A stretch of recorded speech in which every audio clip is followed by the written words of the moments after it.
Bonjour à toutes, cette semaine je vous retrouve pour un nail art de Stampin'. Donc c'est un nail art assez facile à réaliser et rapide mais qui se fait pourtant assez chic sur les ongles et travaillé. J'ai beaucoup aimé le porter.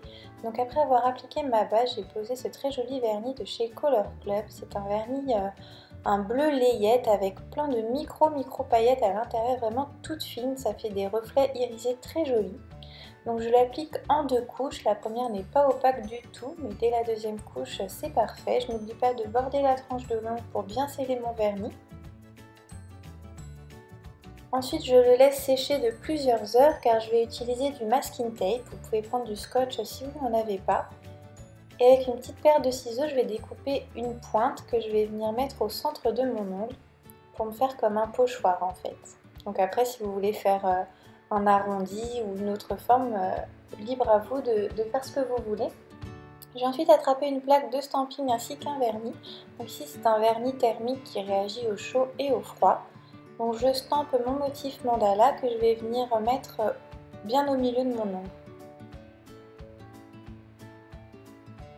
Une fois que c'est fait, je vais enlever mon masking tape en fait et je vais avoir mon motif qui se dessine. Avec du scotch, j'enlève ce qui a débordé en stamping, ça s'en va très bien, il n'y a pas besoin de dissolvant. Pour délimiter mon motif, je vais attraper mes petites paillettes bleues hexagonales et je vais les appliquer une par une au niveau de la délimitation de mon stamping.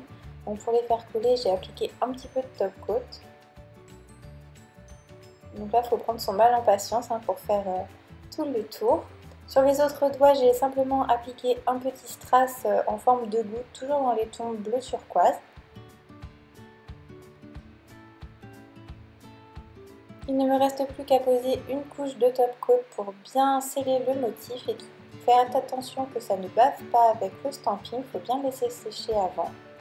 J'englobe également bien mon strass pour qu'il tienne bien. Je borde la tranche de l'ongle. Et voilà, ce nail art est déjà terminé, c'est assez rapide à faire, je l'ai trouvé très joli, j'ai bien aimé le porter. Dites-moi ce que vous en pensez dans les commentaires. Donc là vous voyez que ça change de couleur sous l'eau chaude ou sous l'eau froide. Moi c'est pas super flagrant mais ça change bien de couleur. Je vous donne rendez-vous la semaine prochaine pour un nouveau tuto. À bientôt!